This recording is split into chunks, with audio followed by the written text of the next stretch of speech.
Thank you, Professor Kimmel, for the invitation to be here and for connecting me with all of the individuals in this room. I should start off and just say a little bit about why I'm dressed like this. Since we're talking about black masculinities and gender expression, so my sartorial choice today has everything to do with the fact that I have to go to a gala after this. Otherwise, I would have been dressed very different. Since we're talking about the shapings of black masculinities, I figured I'd start with that.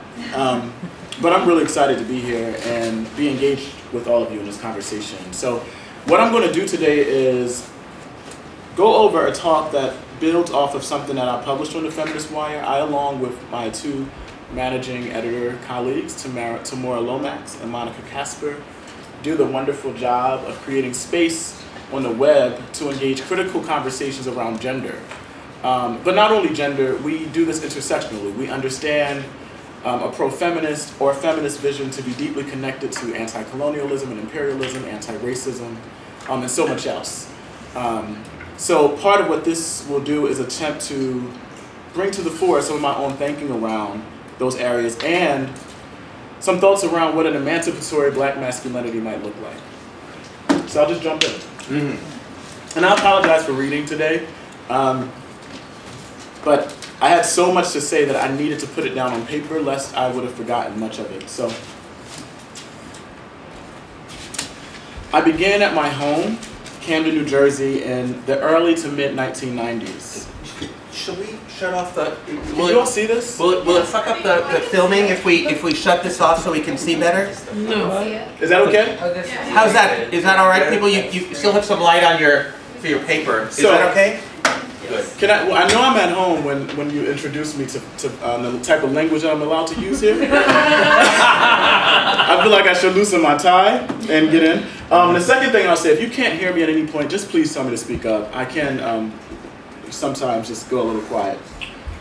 So I begin at home, my home, Camden, New Jersey, in the early to mid 1990s. This here is a picture of, I think, a block on North Camden.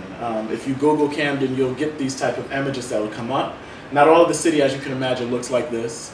But this, when you mention the word, is sort of the type of imagery that comes to mind when people begin to think about Camden as urban space. So I left Camden to attend a private Quaker school, where I was one of about 5 black students in a school of about 250 mostly white students. And I left then to return to Camden High as an 11th grader. So I left, and I would travel from Camden to Mullica Hills by public transportation when I was 14. And it took me 2 hours one way, 2 hours one way back. So you can imagine, when we're talking about space and the way that space shapes what you see in terms of geography, when you're on a public transportation bus too, traveling from working class to poor to working class poor, Camden, New Jersey, to pretty affluent Mullica Hills. This is actually the street where I spent most of my childhood. This was at the time called Van Hook Street. It's now Carmilla Boulevard, and my house that I stayed in is actually not on the screen, but it would have been to the left. So I want to give you a sense of where I was moving from and in between. This is Mullica Hills Quaker house. The school was in the background. This is the type of homes that you would see in Mullica Hill. So I was moving between some really disparate seeming places. While attending Mullica Hills Friends School, a school located in the suburbs of southern New Jersey, some 40 minutes by car from the urban landscape I grew up in, I became adept at expanding and expressing a range of black masculinities. At home, the type of black nerd masculinity I expressed rarely worked to secure me friends. And surprisingly, it rarely worked to secure me friends and respect among male peers, both black and white, who expertly mastered a type of jock masculinity in my private high school. As a result, I was picked on for being a geek and sissy in the hood. I sort of dressed like this when I was a kid. I was much advanced. I was too ahead of my time, apparently. I wasn't dressed like the other boys. And at school in the suburbs, I was picked on for lacking sports ability. This is me. You can see I was very black, nerd, masculine. That's me sitting in my mom's house. Yet I learned how to negotiate which masculinity would keep me safe in certain circumstances and which would afford me likability in some others. I could easily, though not expertly, play the role of thug, schoolboy, and even jock when the spaces that I was in called for such an expression. In fact, I felt a need, pressure to perform certain types of masculinities within the spaces that I maneuvered. I eventually left Mullica Hills Friends after the high school was forced to close down because of financial issues.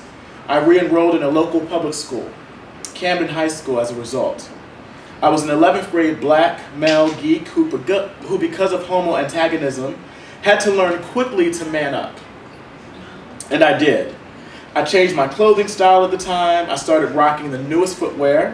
When I could afford it and when I couldn't, I would clean my kicks off with a toothbrush. To, as we said in the 90s, keep them looking fresh. I don't know if y'all knew anything about that, but back in the day when I grew up, we would take, because I couldn't afford a lot of sneakers, and I would clean them with toothbrushes to make sure that they looked clean every time I walked down. I started changing my haircut, my walk, my talk. I started wearing gold chains and rings that I would purchase using my work money. I started asserting my toughness, and all of those adjustments eventually set off a police officer who happened to be patrolling my grandmother's neighborhood one early afternoon after school. So you see a change in my look. This is me maybe a few years later. I grew quickly. I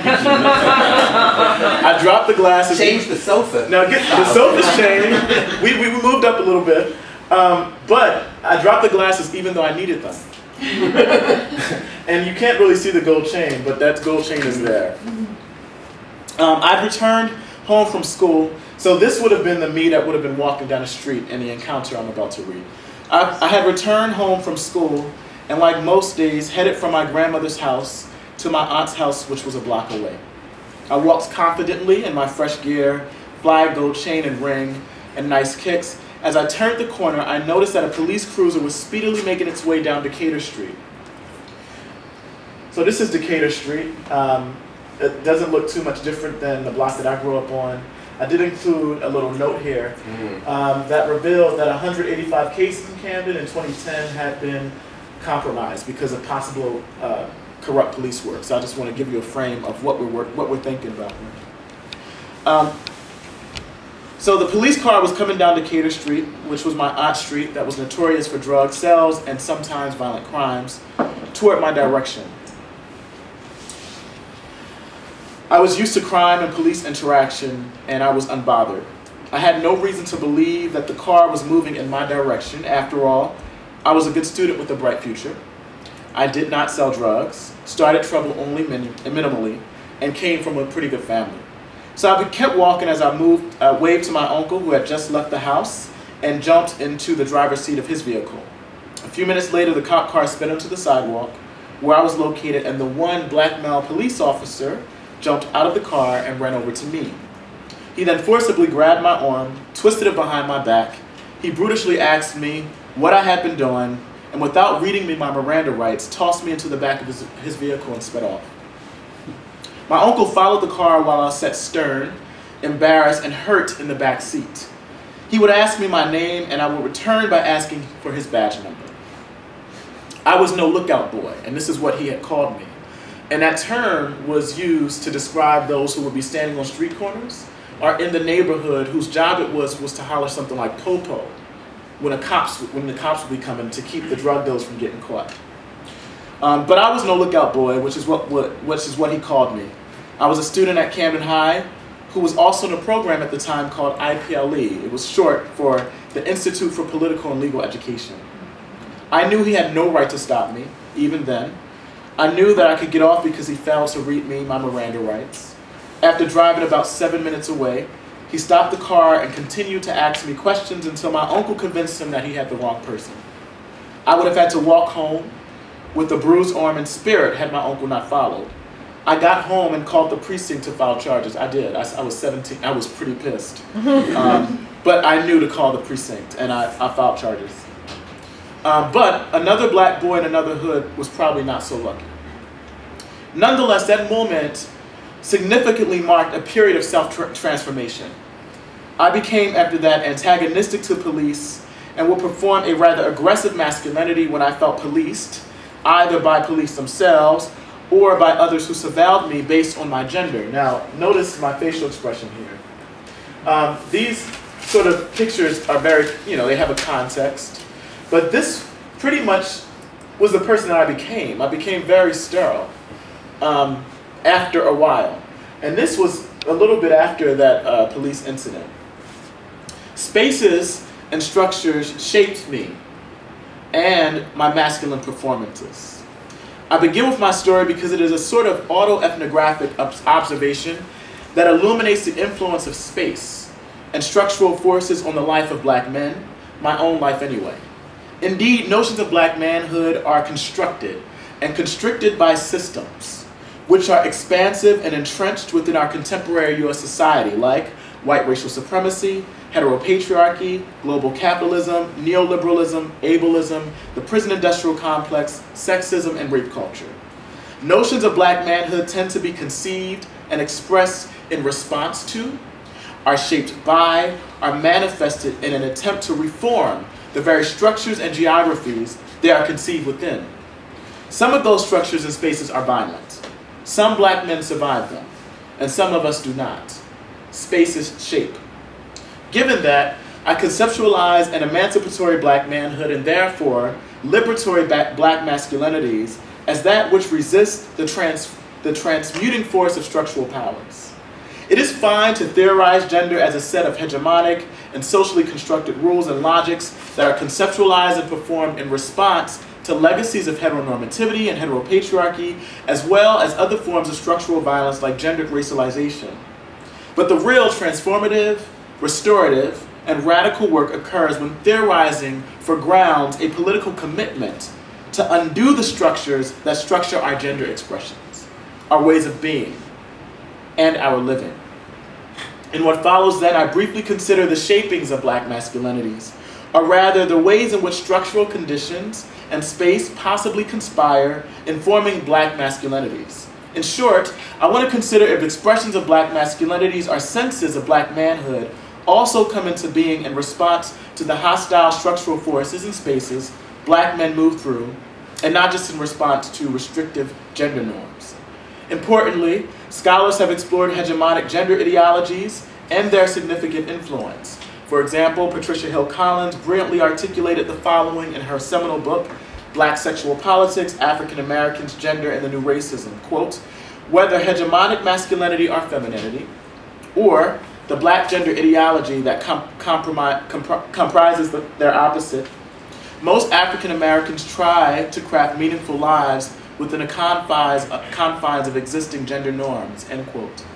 In response, she goes on to state, quote, rather than trying to be strong within existing gender ideology, the task lies in rejecting a gender ideology that measures masculinity and femininity using gender definitions of strength, end quote.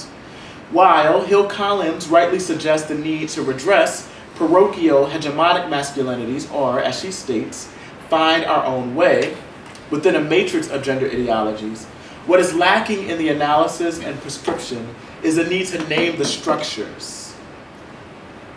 To name the structures that black masculinities might be conceived within or expressed in response to. And more importantly, the need to redress such structural forces if stale notions of black manhood are to be done away with. I'll then close by briefly commenting on a liberatory black manhood that might be achieved after we diagnose the structural oppositions that too often attempt to deaden us, and the consequences of such forces on black men who might easily replicate that which is enacted upon us in our lives. That was a lot. Water break. In my present home, Brooklyn, New York. Oh, let me just say again, this is me again, going through another transformation.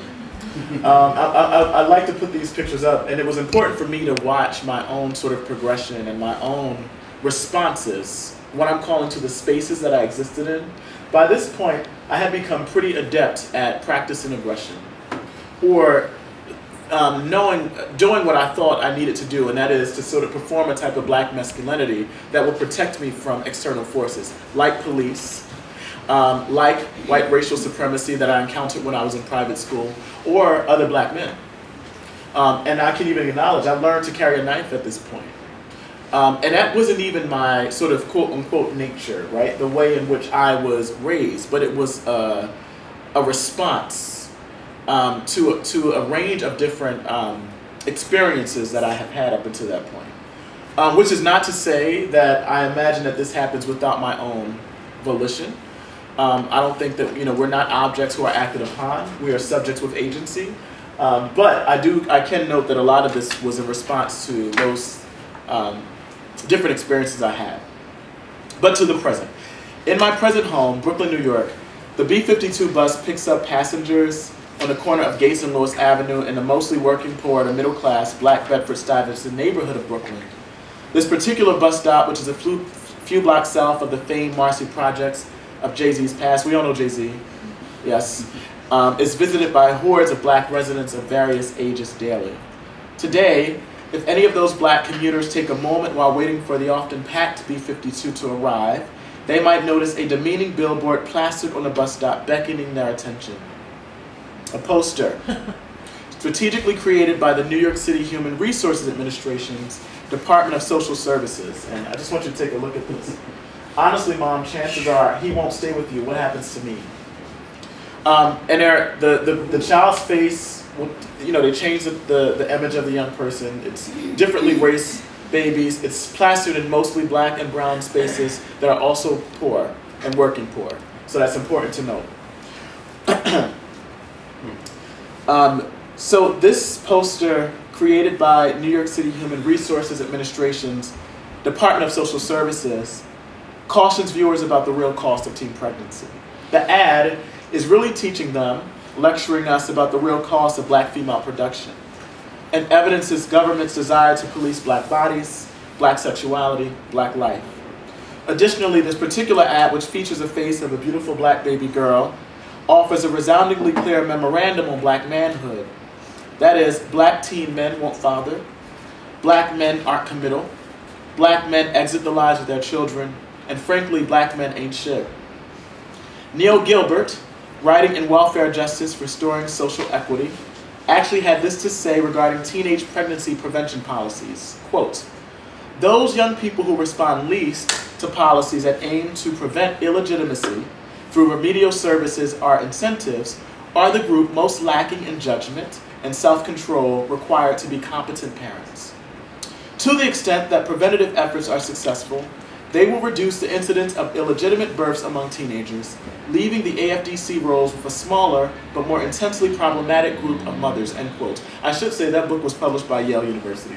Sorry for all my Yaleys here, but that is pretty horrific.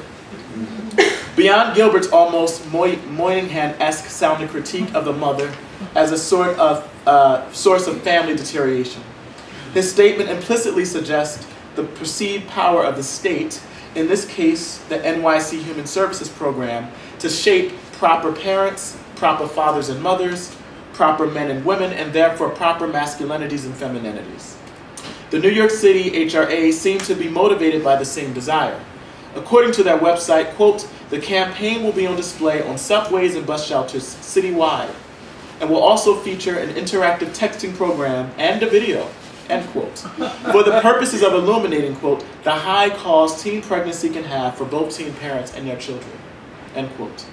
The $400,000 HRA initiative has rightly been criticized by Planned Parenthood of New York City and others for its failures to attend to the various factors that may impact teen pregnancy rates, namely, quote, "poverty, violence, limited access to health care, as well as gender, racial, and ethnic inequalities," end quote. To be sure, the ads are reprehensible. In another, mostly Black neighborhood of Brooklyn, East Flatbush, which is not too far from Bed-Stuy, 16-year-old Kamani Gray was shot and killed by NYPD on Saturday, March 9, 2013. The New York Times reports the officers got out of the car to question Kamani after police claimed that they noticed the teenager adjusting his waistband in a suspicious manner and allegedly pointed a .38 caliber Rome revolver at them, end quote. They found that this was subsequently not true. Kamani's death at the hands of NYPD must be considered alongside the other shooting deaths of Black men, including 18-year-old Ramarley Graham, who was one of 3 Black males killed by NYPD in early February 2013, and this is according to colorlines.com. The shootings at the hands of city police echoes loudly the very point that the HRA ad suggests, namely the belief that black life, black male life, is insignificant and therefore expendable. Indeed, when I consider the socio-political context in the US when I was first verbally harassed, and I say first here because the harassment did not stop after I was first stopped in Camden, and it got worse. So when I was first verbally harassed and physically violated by police in Camden during the mid-1990s, it is clear to me now that my experience was connected to a larger project of systematic marginalization. To be sure, in black male representations of masculinity in contemporary American art, Henry Louis Gates noted that in 1990 alone, quote, 2,280,000 black boys and men were jailed or in prison, while 23,000 earned a college degree, a ratio of 99-1. To this alarming fact, add to the fact that every 46 seconds of the school day a black child drops out of school, every 95 seconds a black baby is born into poverty, and every 4 hours of every day in a year a black young adult aged 20 to 24 is murdered, and one quickly realizes that much discussed crisis of the black male is no fiction, end quote. That was the context in which I was stopped. So it's fair to argue that the marred bodies of black boys and men who've been hit by police officers' guns or randomly stopped on streets are more than representations of precarity. They are targets of myriad projectiles aimed in the direction of black life. And no matter this class of the black man, his age, his neighborhood, his sexuality, his swag, his swish, our lot, bullets will surely fly his way in Camden, New York City, and elsewhere. Space shapes. In fact, masculinities, including black masculinities, are performed partially in response to the various external conditions present within the geographical spaces like Camden and New York City where they emerge. In other words, masculinities are shaped by skewed conceptions of gender, a sexist culture, and the range of structural conditions that impact black men quite negatively. Consider what type of black masculinity might emerge in response to a city-funded teenage pregnancy prevention ad that pretty much tells black teen females that black boys ain't shit, in a city where police uses taxpayer-funded guns to shoot its residents. Consider, for instance, what type of black masculinity might emerge in response to a city-sponsored stop and frisk campaign, or law enforcement efforts disproportionately targeting black men. Consider the force of the structures. Dorothy Roberts, law scholar and author of Killing the Black Body, Race, Reproduction, and the Meaning of Liberty, convincingly argued that petty drug offenses, for example, be analyzed as an apparatus specifically designed for the purposes of filling prisons with black male body. She states, quote, by selecting petty drug offenses as a target for a massive law enforcement effort, the government facilitates the incarceration of millions of inner-city blacks. The threat of draconian penalties, even for mere possession, forces most defendants, guilty or innocent, to plead guilty. Although blacks account for only 12% of the nation's drug users, between 80 and 90% of those arrested for drug offenses are young black males. The United States has achieved the highest incarceration rate in the world by imprisoning black men for nonviolent drug-related crimes, end quote. Roberts was writing in the late 90s. Michelle Alexander, a little more than a decade later, would extend Roberts' critique in her widely read The New Jim Crow, Mass Incarceration in the Age of Colorblindness, which states, quote, more African-American adults are under correctional control today, in prison or jail, on probation or parole, than when enslaved in 1850, a decade before the Civil War began. The mass incarceration of people of color is a big part of the reason that a black child born today is less likely to be raised by both parents than a black child born during slavery. The absence of black fathers from families across America is not simply a function of laziness, immaturity, or too much time watching SportsCenter. Thousands of black men have disappeared into prisons and jails, locked away from drug crimes that are largely ignored when committed by whites, end quote. Thus, how can we encourage black boys and men to resist the need to perform power that hurts, toughness that victimizes, and swag that boasts chauvinistically, when in fact, demonstrations of power, toughness, and swag might be performed by black boys and men as a consequence of or as a means of countering state and other forms of violence, like operational prison pipelines congested with the bodies of black men. And these are but a few structures that might possibly shape black masculinities. Black masculinities are also conceptualized in response to what Patricia Hill Collins names hegemonic masculinity, and the more expansive structures of white racial supremacy, homo and trans antagonism. Here I now turn to the tragic case of Trayvon Martin and a hate crime case involving several black men in Dallas, Texas.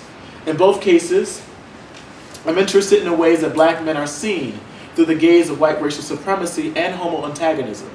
I'm also interested in the ways that the racist or heterosexist gaze shapes conceptions and performances of black masculinities. What I inevitably hope to illuminate is a sort of reciprocal relationship between the gaze and the performance, and structures and bodies. The ways that structures shape our understandings of ourselves, each other, and gender expression, and our subsequent responses to such shapings. Break.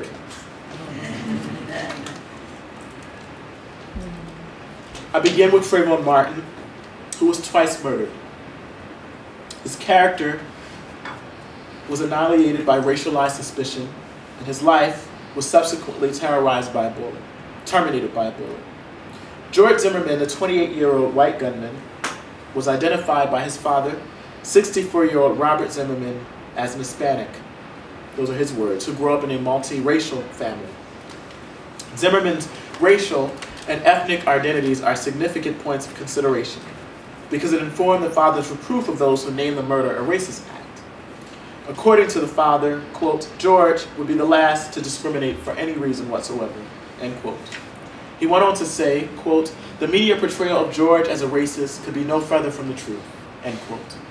The father attempted to make the point that the brutal murder of a blameless young black male by another multiracial, red, non-white body disallowed even the remotest possibility of racist motivation. But let's consider some other possibilities. The multiracial, really multi-ethnic perpetrator stared upon the 17-year-old black male victim and perceived him to be suspicious, which is another way of reading the victim as a potential threat. Quote, this guy looks like he's up to no good or he's on drugs or something, end quote. Zimmerman can be heard saying on a recorded conversation with police during a 9/11 call.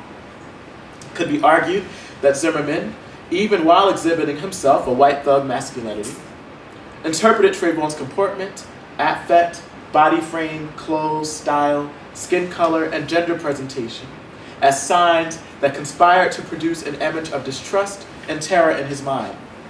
Trayvon's black male body became the object of Zimmerman's racial gaze.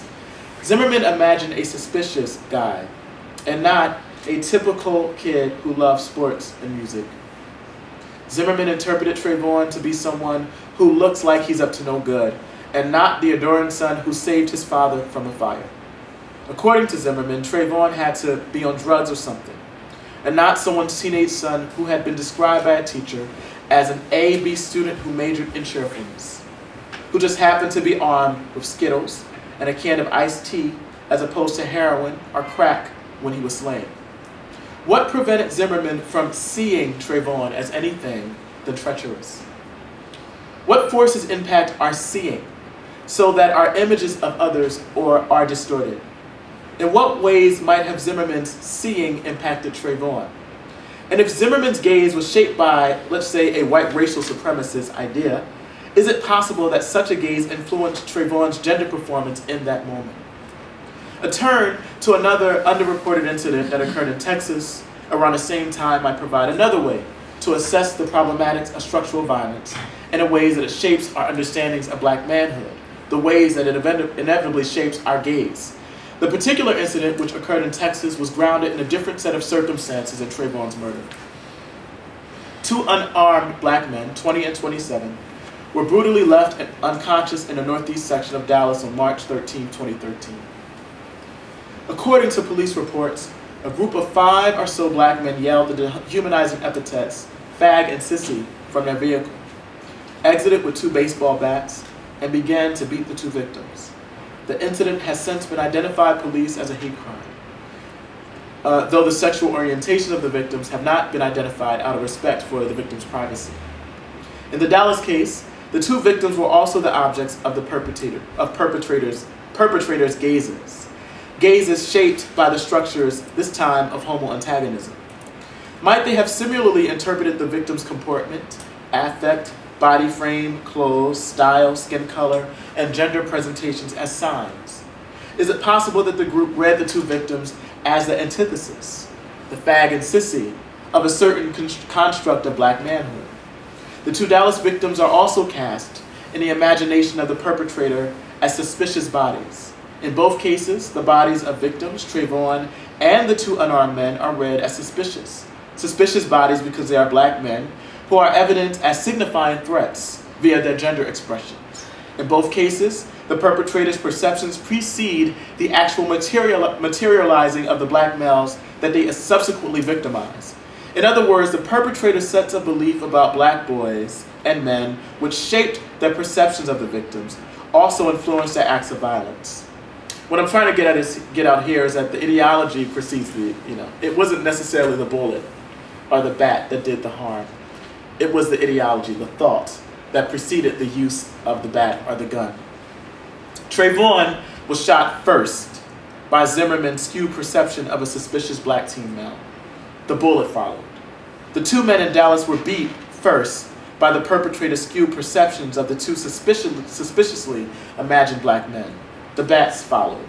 In both tragic cases, the perpetrators read black male bodies through a particular racialized, gendered lens. In the case of Trayvon, he was interpreted by a differently raised perpetrator as a hyper-masculinized black male subject and therefore a site possibly of terror, possibly of sexual power, criminality, heterosexuality, of suspicion. In the case of the two black men in Texas, they were interpreted as having failed to achieve this archetypal racist construction of black manhood. They were, on the contrary, perceived as gender variant, weak, non-heterosexual, and threatening in a different way. Threatening because they seemingly deviated from the norm. As a result, they were surveilled, policed, and beaten because of their suspicious gendered and therefore racialized appearance. Such interpretations result in a type of violation that not only impacts how black men conceptualize and express gender in public and private space, they also kill spirits and bodies, like Trayvon and the two unarmed black men in Dallas. Black men are not without volition, objects acted upon without agency, though, nor do we lack complicity in preserving hegemonic masculinity.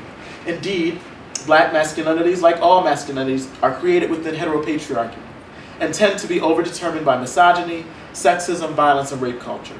Mark Anthony Neal, for example, references one specific trope of black masculinity in his critical book, New Black Man, one that he calls the figure of the strong black man. According to Neal, quote, "The strong black man is the flagship product of nearly 400 years of lived experiences by black men in North America. Black men who, in the process of revisiting enslavement, economic exploitation, random and calculated violence, and a host of other afflictions that usually befall those with a foot on their neck, created a functional myth on which the black nation could be built," end quote. Neal undoubtedly evinces the possibility that the strong black man representation comes into being as a result of structural conditions.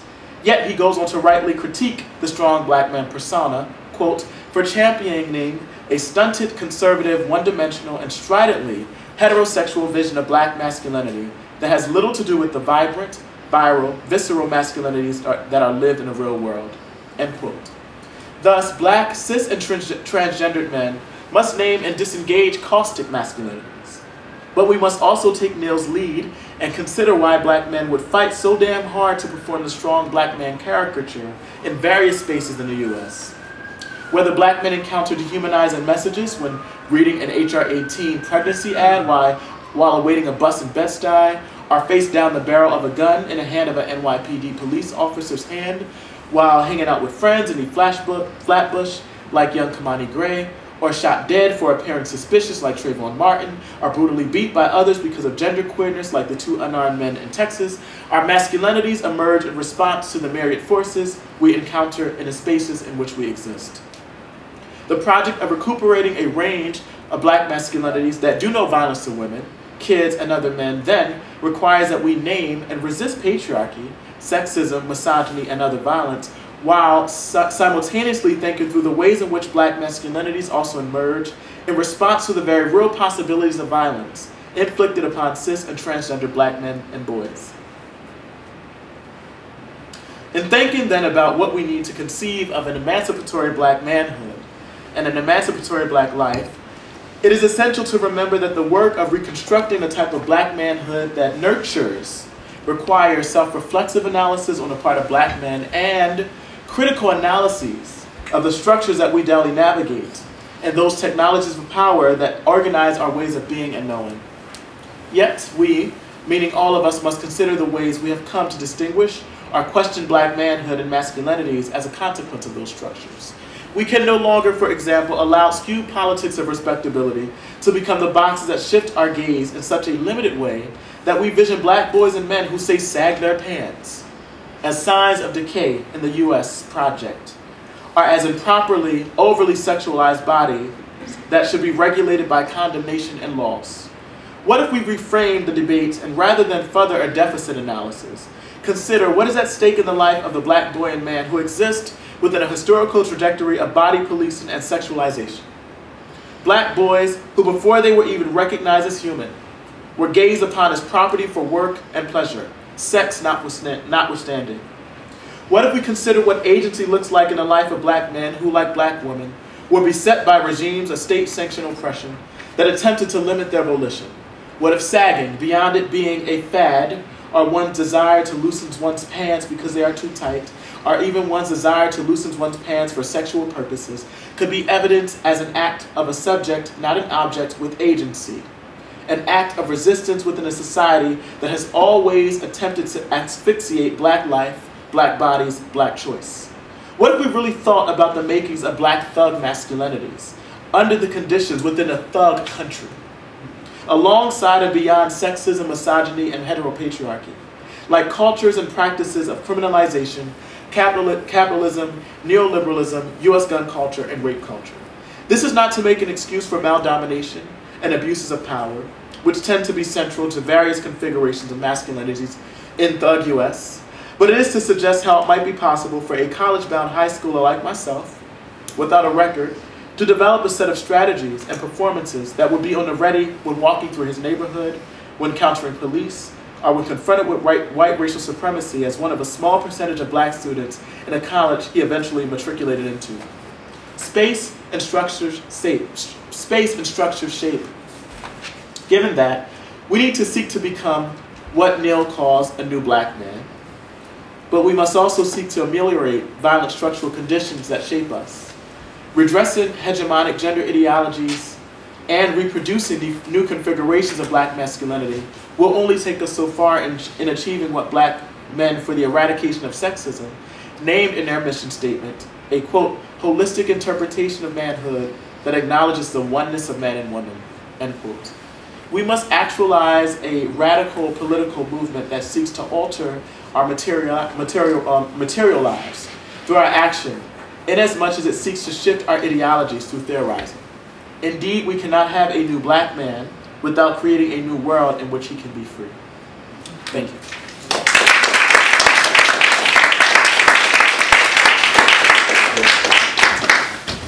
Well, turn the light on as you go. Just flip it up. Thank you. Hello. Wow. Yeah, I know. Welcome back. So the floor is open for questions for Darnell. If anybody wants to make some comments or questions. Let me begin. I thank you. That was a very compelling presentation, and I want to ask a question or really just make an observation about the linking that you're making, which I think is so centrally important to what you ended with Thug US, but by mentioning that too with the economy, right? But particularly what you termed at the beginning, global capitalism, neoliberalism. Could you explain further, like, what is the relationship, if it is an economic condition, economic situation, between our, say, profit system or profit economy and violence, right? I mean, it seems like I'm trying to connect all these things, you know, with the explosion of gun violence in the country. We're living in neoliberal, in neoliberal times, so to speak, in which violence in so many ways is not just a solution, but it's part of the economy, right? It's something that is commodified, is sold, right? But it seems that it has very much to do with this space that you're talking about, right? That very much constructs Black masculinities. So could you explain a little bit further your thinkings of this, if this is part of your research, right? What does economics, but in particular capitalist economics, have to do with that construction of space, or that how it inflects that space? Thank you for that. I've been thinking a lot recently about, one, the sort of type of violences that occur at the level of structure, not just in terms of, sort of the structures we tend to name, but even the violence of like neoliberalism, and it's really intent on, when I say dehumanize, I mean that literally, right? Like to turn a human into an object, a commodity, and then that's even doubly violent for that being who has always had to contend with notions of their own humanity, the Black, for example, in America. But I do think that, I think if we're talking about neoliberalism, then we also have to think about not only like its connection to prison industrial complex with the military, militarization, and the globalization of those things too, which in many ways furthers this sort of violent essence in our culture that would make the performances of like violent masculinities possible. We perform the space that we exist in. We are in America, of all places.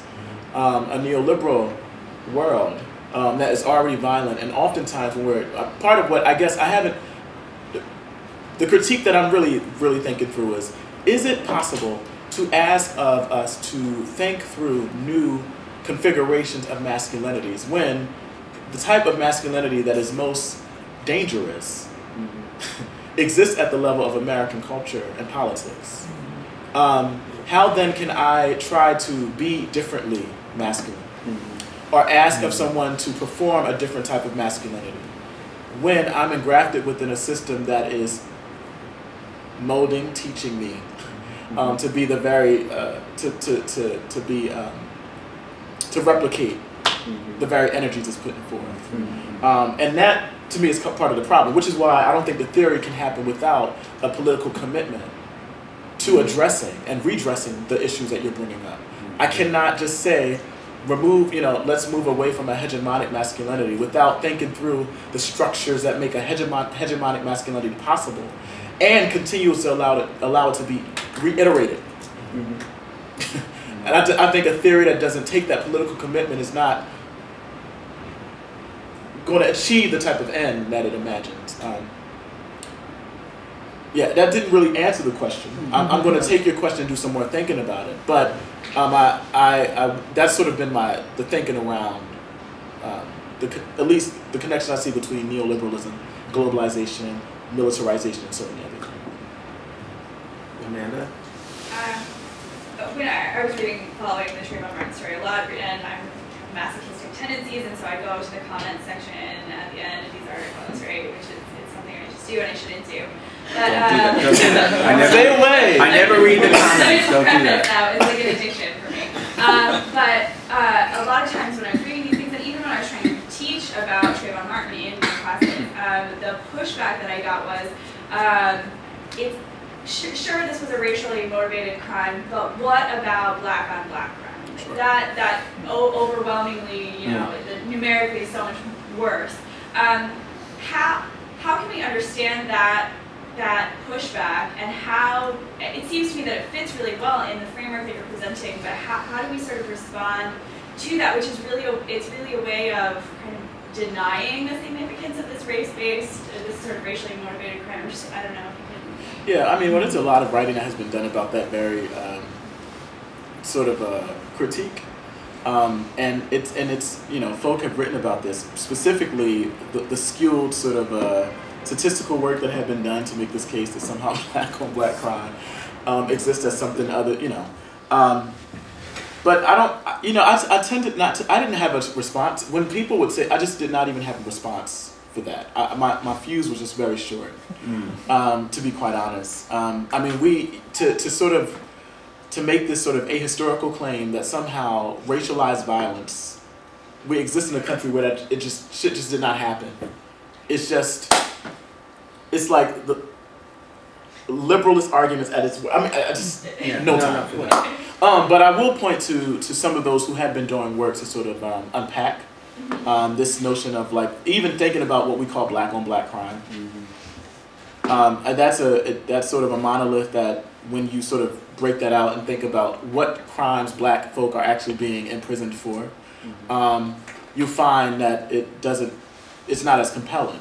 If there is black on black violence happens, but if most of black folk are in jail, black men and boys, they're mostly in jail for drug offenses and other things. So that's been the way that I've responded to it. But I also just point people to those who've been doing this work to undo that. I think I just saw Wanima Lubiana, who teaches at Duke. I think you can access it on YouTube. Yes. She does this great deconstruction of this whole idea. Yes, she does. What is that? I think William you can access it on Lubiana. YouTube. Yes. Yeah. Tara, was your hand up also to ask a question? Oh, okay. And I have a question. Yes. It follows up a little bit on Jeffrey's, actually. Let me see how to. You know, it's a very mundane question. It's a question about the mundaneness of identity. That what we claim we want in America around people's identity, people becoming themselves, is something about authenticity. Be who you really are. And what I got from your presentation, which I thought was really powerful, was that the impossibility of finding out who that is. But there's a question in this observation. Sure. For example, you describe, you say, in fact, I wrote it down quickly so I don't get it exactly, but you said black masculinities emerge as a response to the circumstances in which we find ourselves. Which I have to say, you know, as a social theorist, men make their own history, but they don't do it under circumstances of their own choosing. I mean, it's, you know, it's right out of the, you know, contribution to the critique of political economy. Here's what I've heard. You started out by talking about your moving from Camden to this this wealthy private school, where you got into your black geek phase. I'm going to try to use your language to describe it. And here you were performing a kind of black masculinity for white boys, mostly. Yeah. You then moved back to Camden to go to a public high school, where you're performing a public masculinity for other black boys, where you're fly and wear gold chains, etc. And that gets you in trouble with a black policeman who sees you as gangster, and then in response to that, you then get into your more angry gangster phase. So then what happens, and here's the kind of racialized moment in this kind of utterly politicized masculinity of surveillance in a way, is that the policeman's observation is this, not the fly now gangster man, is who they really have an analysis of what's happening to them. They know what's happening to them. They feel utterly powerless to stop what's happening. But there's a poignant moment in it when one of the boys, when Victor takes one of these guys and to apply for a job, and he applies for it, and he spends weeks preparing for it, how he's going to dress, how he's going to present himself, because he knows that this is his one shot. He's going to probably have, you know, sort of a white person interviewing him, and he goes to it's not even it's like not a fast food restaurant. It's called family style restaurant, like an Olive Garden. In fact, it was an Olive Garden. He goes there to interview for the job, and it's a white woman who is interviewing him, and he thinks at the end of this he has nailed the interview. It has just been such a colossal success. He was just really good and so Victor, as he comes out, says, you know, and how did it end? How did it end? He says, and the guy says, well, you know, I just walked out, and he said, well, you know, did you, you know, shake hands or anything? He said, oh no. And Victor, of course, knows now he's adept at navigating the white world. So he says, "Oh God, that's really going to cost you because you did." And so he talks to him. He doesn't get the job, by the way. But this guy thought, well, no, if I extend my hand, white people don't want to touch us. I mean, I was being respectful of white people by not putting them in this horrible, awkward position. So he thinks he's actually, administering to their fear and racism. And of course, the white person takes it as a diss. So it's this terribly poignant moment that reveals that people are walking around, they're mini theorists. They are theorizing all the time how to navigate this world. That it is absolutely, kind of our blanket that says that they don't have the theory that we have. They're theory-making creatures. And so this is really a poignant moment in the book. I urge you to take a look at it. It's a powerful study, I think. Good sociology, activist sociology. But anyways, it was powerful to me to illustrate that. That's what we keep hearing is these stories of how do you strategize an identity given what you know. The more you know, the harder it is to strategize, the more necessary it is. Sorry, I'm taking up too much. You had a question, Hi, my name's Chakava, and I'm on the gender listserv. I know very much out of context, and I don't know anyone here.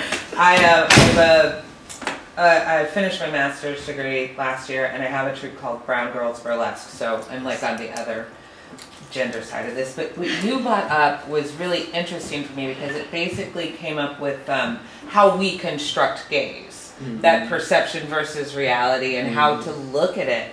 It affects all of us. And as African Americans or brown people moving in spaces in the world, or people of lower economic strata, I think we are where the rubber meets the road, and it impacts us on a more intense day-to-day level, but it's everywhere.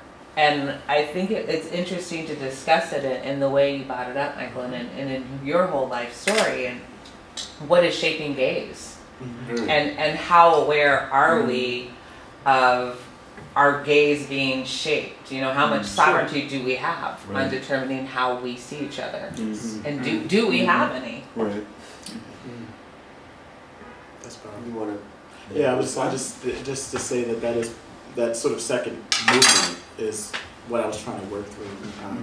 That our seeing, that's what I call it, is itself shaped by the structural conditions, which is why, I just find myself baffled sometimes that, we talk about the need to sort of address all of these things without at all having a sort of political commitment.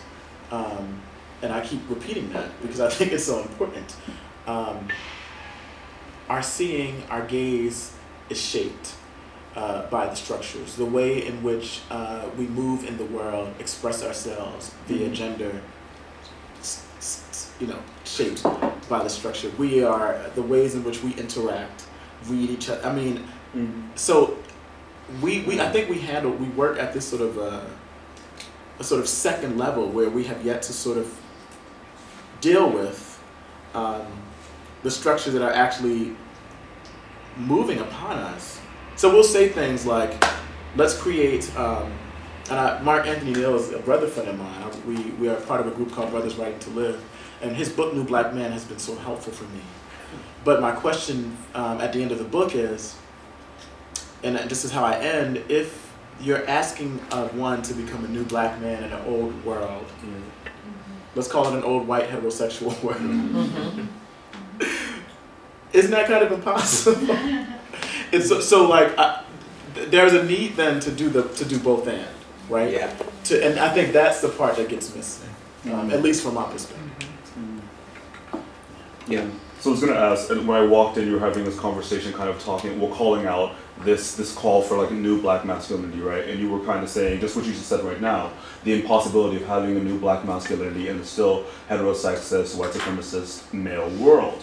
But my question is, even if you could create a new black masculinity, what are the consequences for black men that are no longer performing the old black masculinity, right? Because if I take off my blackness and I'm not putting on a cool pose or a hard pose, I no longer have a certain claim to my black maleness, right? Sure. Or even my new modified black queerness. So now I'm without my black community and my queer community. I'm never really in a certain queer community because I'm not quite white. So where then am I? You know what I mean? So for me, like when we start calling these things out, I think it's important to think about disemboweling ourselves of particular systemic structures.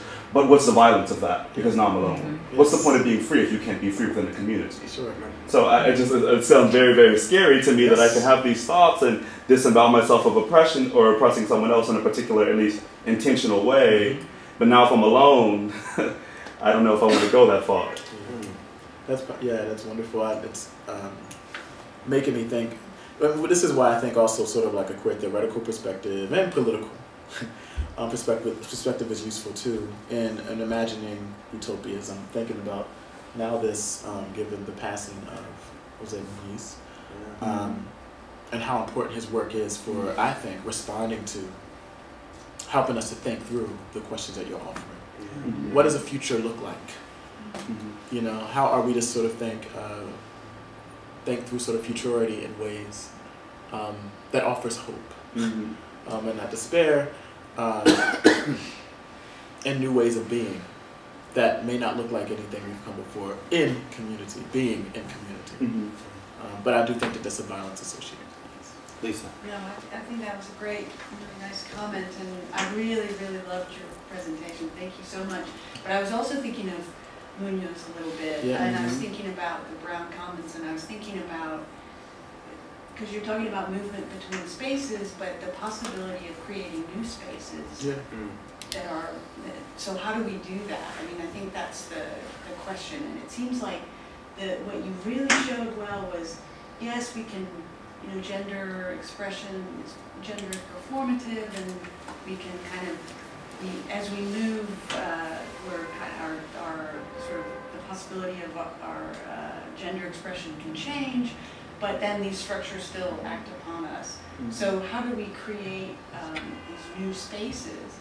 And the thought I had was, and because of your work, is through politics, that you come together around politics, and I was struck by feminism in your presentation, because that seemed to be a sort of politics that kind of gave you something that's that actually is not about identity.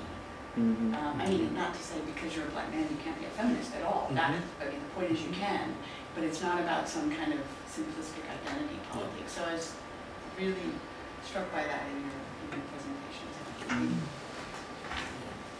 I was just sitting here thinking, like, I can't even imagine being, you know, doing what one call, you know, like the type of theoretical work or a type of gender equity, gender justice, whatever we want to call it. Like when I think about black masculinities, unless that's also attached to like prison abolition, for example. Are we ever really doing like gender equity? Like that's what I mean. And it's like for me, if I am not attending to, you know, the prison industrial complex and its power, and the fact that it is literally taking and getting you know. Clogged, a pipeline that's clogged with the bodies of black men and boys. Like if I can't seek a way to sort of redress that, which is what a prison abolitionist movement is attempting to do, I don't know if I can adequately you know, to bring in that new that you're talking about. In the same way that I don't believe if I'm imagining a nurturing, quote unquote, black manhood or masculinity that is also, that seeks to do no violence to women, that seeks to undo the grips of heteropatriarchy and sexism and misogyny and rape culture. I cannot imagine doing that without being in conversation with feminists or thinking through a feminist politic. So yeah, and in fact, I mean, this is very feminist. I really, everything about this is really like feminist screaming in my spirit, like, you know, intersectionality. Yeah, for sure. So yeah.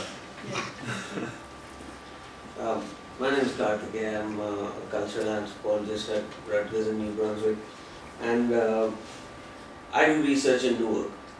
And what's fascinating for me, of course, is that I came to the United States a fully formed man. You know, I came here when I was 29. And so some of the conversations are really interesting because it is a totally outside view in many ways that I managed to have because you know, grew up with a different conception of what homosociality is, a term that is absent almost completely in American discourse because it's very stiff and you know, in fact there are interesting moments at places like the DMV where, you know, we talk like this, a lot of South Asians, and this sometimes gets interpreted as aggression, but not to be, you know, not to get digressed by that. It happened to me once. Actually, I was, you know, just talking like this and said, "Sir, please." You know, so, but that aside, it's a truism that any discourse on race usually operates along the terms of a white-black binary. And for me, that position is complicated in multiple ways because I'm not white, I'm not black, I'm not what is known as ABCD, American born confused. They say I'm a fog, I'm fresh off the boat. So, you know, it creates a whole set of interesting dynamics, especially in the hood where I live. Sure. Where you know, there used to be the white shopkeeper, and now there is the generic Arab/South Asian shopkeeper, right? But there is also the landholding Roman Catholic or the landholding Jewish landlord. And one of those, in the course of my ethnography, articulated a moment that I thought could, you know, perhaps contribute something to the discussion, and that's why I'm taking a little long to do this, I apologize. But his attempt at improving my apartment consisted of trying to get more and more Latino or Hispanic families into the apartment, and in his words, get rid of some, like this was his moment of confidence with me after 6 months of knowing me and having refused to shake my wife's hand, but he finally said, you know, I need to get rid of some, and then he enunciated the N-word, which is another interesting thing for me, which is that people who are not black, I somehow provide a moment where they're dying to enunciate this word because it's somehow present in mainstream culture in a commodified form today, and they all consume it in their private, you know, suburban white boys are the biggest audience for hip hop music. I mean, they're the biggest buyers. So that again, another digression, but in this moment, and now listening to your presentation, I wanted to ask what your reflections or thoughts are in terms of the non-white interracial dynamic, which in many cases is again inflected by the immigrants' desire to assimilate, and that assimilation includes assimilating negative stereotypes about black people in most cases. How South Asians became white. Do you know that the works how the Irish became white? Right. This is the moment that you became white. So and you know, the removal of the white ethnic from statistical statistical collections has been documented very well by Khalil Gibran Muhammad, in which the black criminal remains, whereas all the white ethnics all become white, and that's how, you know, this thing is drawn up. But what I wanted to ask you to reflect on, perhaps from your own experiences in Camden or in other parts of the country while growing up, is to talk a little bit more about the black-brown dynamic and some of the games of power and recognition and misrecognition that go on within that, which, you know, I think are interesting in a country that's, again, pretty soon the old white guy is going to be a bit of a you know, minority in number, as we learned with Obama's re-election as well. So I just wanted to ask you to reflect on that. Yeah, sure. First of all, I'm so happy that you showed up. What did you say? A full man. I'm like, I'm still. When do I get to be one? I love that. But interestingly enough, I spent a good amount of my so I spent about 7 or so years in Newark. That's where I lived last. So I have a really, Newark is very, Newark specifically, and I did a lot of work in Newark with both higher education and with the school district and with the mayor's office when Booker was there. And it has a very particular history as it relates to black and brown relations. It's a politicized history. And in Newark specifically, the reason why there's a huge gaping, it's like a gaping divide, is because it was essentially, that divide was used to galvanize certain political movers and shakers in the city of Newark post the riots. And that's a very different, I mean, Newark, and I'm certain that's probably in a lot of different urban spaces comparable to Newark, there might be a similar type of trajectory. But in Newark, one of so if anyone doesn't know Newark, Newark's divided by wards. There's 5. Central, West, East, yes, South. And these wards are pretty much organized by race and ethnicity. You know, that's like the blacks are in certain wards, and then you have 2 wards that are mostly brown folk.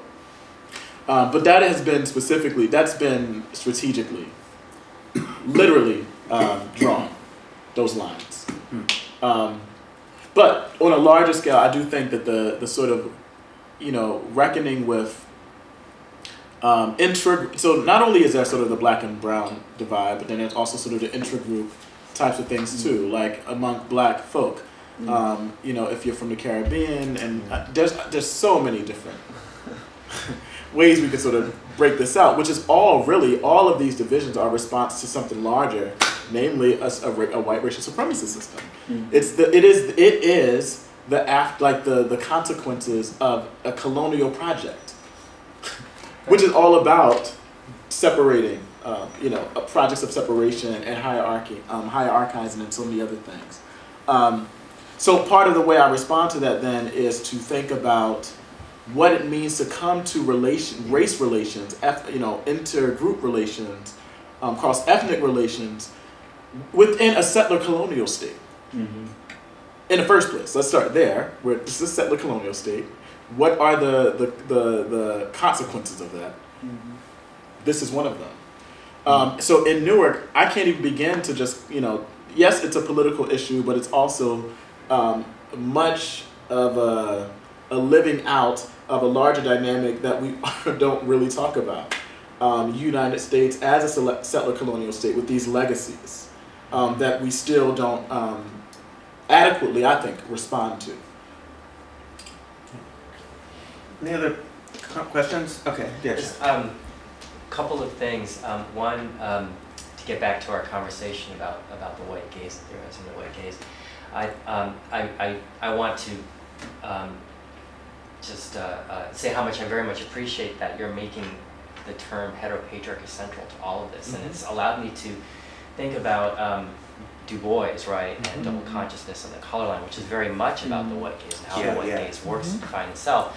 But what seems to be necessary to add to that is racialized heteropatriarchy, right? And how much that very much informs and reflects that gaze. So that's one thing I wanted to add. But also I wanted to get back to your comment, which I thought was so important to consider, because I've been thinking a lot about Mark Carson, who was gunned down last May, African-American gay man. And I went to the march to protest, you know, the rash of bashings and gay violence, anti-gay violence in New York.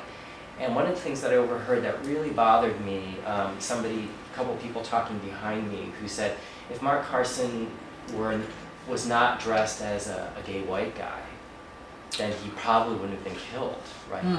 Because one of the things that was mentioned was that apparently the person who killed him was looking for gay people to kill, and that he approached Mark Carson and said, "Are you a gay wrestler?" You know, that he was dressed in this kind of clothing. It was a warm summer night, and he was dressed in shorts. So the assumption was that if Mark Carson looked like a black straight man, you know, with a thug or clothing, he wouldn't have been approached as a gay man and therefore shot. So so what you were saying about, right, this conflict between performing this one masculinity, this other masculinity, which is so thoroughly racialized, is really key, and it's something to take into account, especially with regard to anti-gay violence against black, queer, and trans, black men. So, thank you for the beginning. I wanted to just say quickly that I was at that march too, and what I was that is troubling. And what I had you know what my initial thought was, and this gets back to sort of the complicated, like the enmeshment of just race and gender and sexual, like all of these things together, and how it's so easy, like difficult to somehow like unpack these, right? And I kept thinking, if he was, let's say, Mark Carson wasn't identified as gay, and he was a black man that was shot in that corner, if there would have been a march. And that's what I thought about there, because I was marching and I kept thinking, I'm not sure, because black boys are dying all the time, and I kept thinking, oh my gosh, are we marching? And I was part of that march, and I would not take back my participation. It was moving. Hundreds, thousands of people marched. And I kept thinking, the only question I had, and I wrote about this in the Advocate magazine of all places, if Mark Carson hadn't been gay, would we have been on the corner? So which made me ask all these questions about black manhood and black masculinities, black men and boys, and what type of black masculinities within certain spaces. If he were straight, he would have had to have been so innocent. He would have had to have been Trayvon. Yes. He would have had to have been so unequivocally, unimpeachably innocent. They are. So in other words, that's who you become in response to this, and what they see is that's your authenticity. So here's my question. Okay, that's my observation of how this goes through. And one of the things I have to say, I don't know if anybody else noticed this, but I was so touched by the photograph, the family portrait of all the children and your parents, where your hand is on your dad's shoulder. Did you see my face? Well, wait, no. It's your younger brother's face, I noticed. It's gleaming. He is absolutely, he's pre-you. Yes. Right? I mean, what I saw is what's going to happen to him is he's going to become you. Well, what's interesting, yes. And I saw that, and it just broke my heart in a way to say, so he's got to go through you to come out where you are. And so a political question to me is how do we collectively, what are the projects that we need to engage with to enable him to understand what's being asked of him and demanded of him? This is the one. Look at his face. and look at your face. I know. And this is so important that you bring this up. And I just want to say too, and I want then ask you. And then I'll have go ahead. And thank you for bringing this up. So my younger brother, this is my stepfather by marriage, and this is his son, Rashawn. And I can talk about this publicly because we talk about these things publicly. So you see three black men, right? My stepfather, who grew up in Camden, who I think their stories. This is really important to think of your question. Who goes through his own series of issues, growing up there, ends up in jail, ends up addicted to heroin. After successfully being a boxer and so many things, he comes through that and does a really good job at raising a family. My little brother, who stayed in a room with me. Now, I look like that, but you would never, I had straight A's, I was really good in school. As you can see, I knew law. I could call police and get them in trouble. I got myself into private school. I filled out the application. I did all of these things. I had a lot of efficacy. And he's in the room with me. Fast forward, he ends up in jail in Florida at 18 for being with a group who unfortunately murdered someone. So when you're talking about what happened, the live worlds and the spaces. Now he's home now, thank goodness. I just spent the holidays with him, and it's interesting when you talk about an authentic self, because I always say that's not even him. He happened to be in a bad place at a really bad time and made a really bad decision to get in a car. But it breaks my heart about how you can go from that smile to that face. That's right. In such a short period of time, and a way that space has a way of working itself on you. And and that's a political question, right? Yes, That's a citizenship question in a way. Okay, so here's my question. I suspect you saw this also, but I saw an exhibition at the Brooklyn Museum not long ago by Chris Johnson called Question Bridge Black Males. And he's a videographer, and what he did was he went around the country and he asked African American men to ask a question. What are the questions that they want to ask other black men or anybody? You know, and then he would play these questions for other black men to answer on video. It's kind of these dialogues. And one of the questions that was most provocative and most engaging was one guy just says, okay, let me be really honest about this. Here's my question. Do you other black men, do you hide when you eat chicken or watermelon or bananas around white people? And it made me think, and I'm now just, here's my question. What I heard from your trajectory is about the black male gaze on the shaping of your identity. The black male policeman, the black high school student with you. And the centrality of that, on the one hand, within the larger framework of the sort of institutionalized, racialized world. And I wondered, in feminist theory, there are libraries filled with works about the male gaze.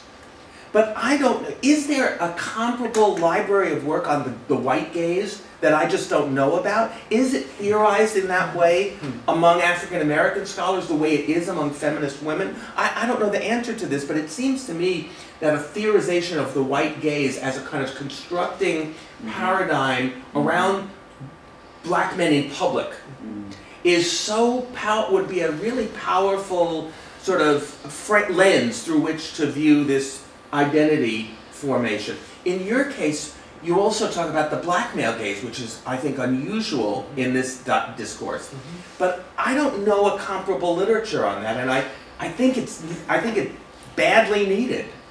What comes to mind is George Yancey. Or Fanon. Well, yeah, okay. George Yancey, the philosopher, who does some work around that. But I'm imagining, and George Yancey is actually a person that has, often I go to think through the sort of notion of a gaze. But what I'm interested though, and I hadn't thought about it in terms of thinking through the sort of how a black male gaze impacted my. So I wrote an article recently that was about my long desire for acceptance from black straight men, heterosexual men, and how a lot of my performances was sort of about this acquiescence to what I thought would be the way that they wanted me to live my life, for the purposes of getting from them, soliciting from them, eliciting from them like this acceptance, which is a really interesting, because it isn't just dealing with sort of the sort of black re-articulating white racial supremacist ideas. It also is sort of this whole notion of like commitments to heteronormativity. It's really interesting how that works, and I think that I could imagine that is I think that's a wonderful question to explore. What I kept thinking about during your beautiful presentation was how much of this is really happening out of awareness to kids. I mean, my colleague and I did research with boys in the New York City schools over the last decade, and so they are having all these transformative experiences, such as you described, where they're labeled as bad, even though they're being kind of forced to act out in a way, out of awareness, and so that's what. And to your point about the white gaze, because what's happening, of course, is a lot of what they're experiencing is a kind of a view of them, and we use the term mentalization. It's sort of Fonagy's work on what people think you think about them. Sure. And so, but the problem is for the young boys that we were talking to, from age 8 to 16, is that they can't even approach the subject. It's really so painful as to what they think people think about them, particularly what white people think about them. And, it's interesting. I think I've always maintained like a political consciousness, even if I didn't recognize it. I mean, I'm talking now at 37. I'm sure that I have a bunch of tools and languages that allow me to sort of look back at a past and do some sort of exploratory work. But I can recall, for example, in 8th grade winning a poetry contest, a citywide poetry contest, and I don't remember the poem I wrote. I do remember it was about white racism. And I remember, dang it, a poet, I was going to say the poet that cusses a lot, because that's I remember her cussing. Sonia Sanchez. She was the poet, the invited poet that was there when I was presented with my award.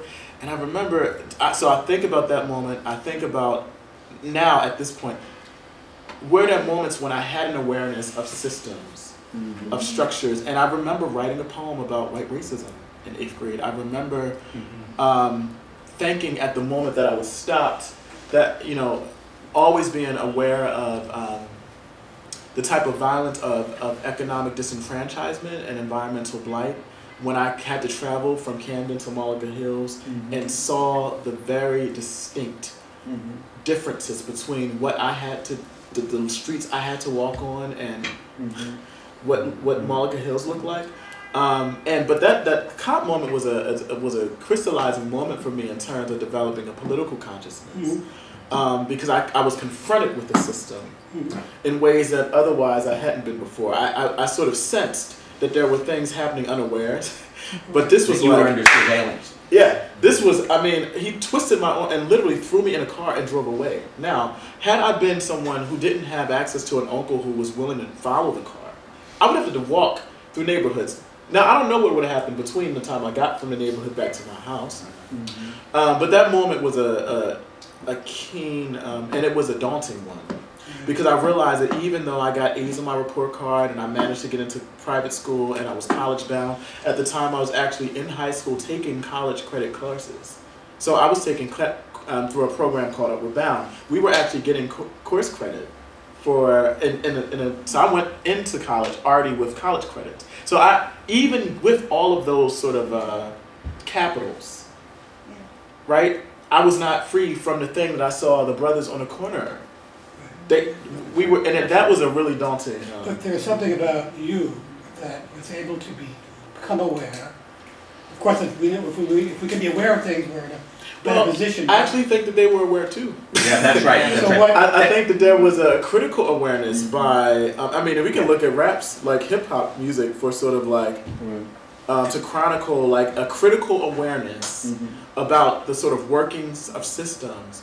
I think the guys that were on the corner, friends of mine, they had a critical awareness and a language to talk about the ways that they were assailed by police officers, to talk about why it was that they needed to do something like stand on a corner and sell drugs when they knew that if they didn't get that money, they were not going to eat. Like there was an analysis, and if they may not have used a language that I've come to use now, but I think that there was an awareness there that was present. Just before I ask the next person, I just want to give a shout out to some research.